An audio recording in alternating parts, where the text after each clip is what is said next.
1978, Peace Medal of the Third World recipient. 1994, Rock and Roll Hall of Fame inductee. 2001, awarded the Grammy Lifetime Achievement Award. Played a concert promoting peace 2 days after being shot. Welcome to Bespoke Folks and Tales, where we combine the entertainment of storytelling with the fun of trivia. We tell trivia stories inside out. Do you know who I'm talking about? Let's go! Bobby Martell was getting hungry. They'd been talking and practicing for hours. Practicing, playing, brainstorming about bits that might become new songs. Practicing some more. He slid the guitar from his lap and set it carefully in its stand. Everybody was in a good mood. The music was good. The evening air was good. They had a show to do in a couple days. Life is so good, he thought. Even if the security guards had left their post for some reason, he made his way into the kitchen bantering with Dawn, who was right behind him. As they crossed the threshold, though, they could hear a car screech around the corner. The sound instantly put everybody on edge. The carefree, happy smiles that had been on faces moments ago turned confused.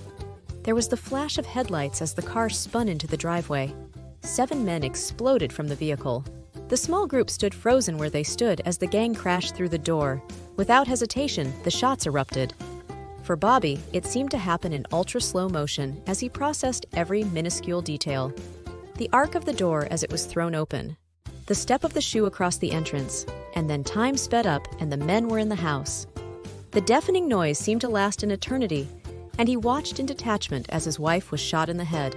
Dawn, who he had just been speaking with, was standing between Bobby and the gunman.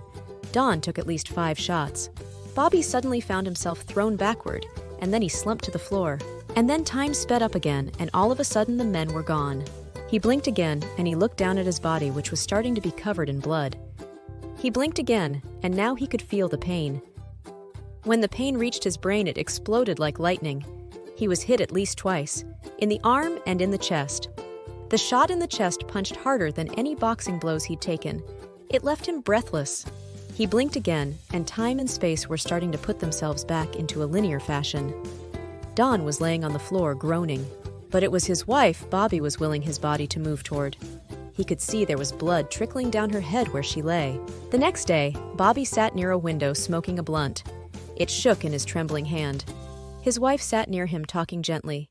The island breeze blew lazily in. 4 of them had been hit by the gunman. Dawn was in surgery still. He'd need more surgeries. They already knew that. The others were released this morning. The shot that caught Rita in the head had thankfully been a glancing blow.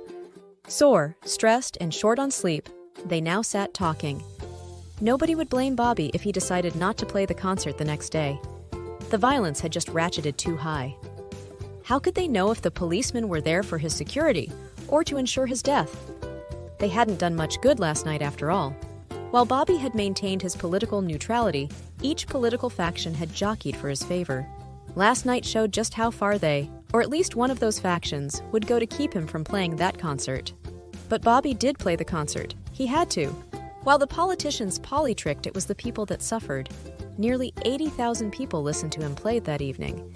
These were people who were largely forgotten by the elite, begging for their daily bread and mad as hell. In Bobby, they wanted a Rastafari savior, a leader who would tell them it would be better in the morning. He made no promises about a better tomorrow, but encouraged love, unity, and harmony. He showed his new wounds, and Rita joined him on stage, her head in bandages. Though his song war might sound like it was about far-off African countries, it could just as easily apply to his home in Jamaica. Still knowing at any time some unseen foe might try to assassinate him here on stage, it was through sheer determination that he stood and played his set. The people needed him.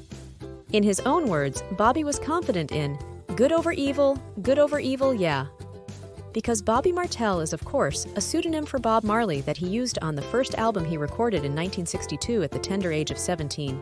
As the final chords of War resonated through the crowd, under the watchful eyes of both seen and unseen forces, Bobby Martell, or Bob Marley as we know him, stood not just as a musician, but as a beacon of hope in turbulent times, proving that even in the face of adversity, music and love possess the power to unite and heal. At what point did you know who I was talking about? Drop me a comment below if you knew it was Bob Marley, and I'll see you next time on Bespoke Folks and Tales. If you enjoyed that story, you'll love this one. Check it out.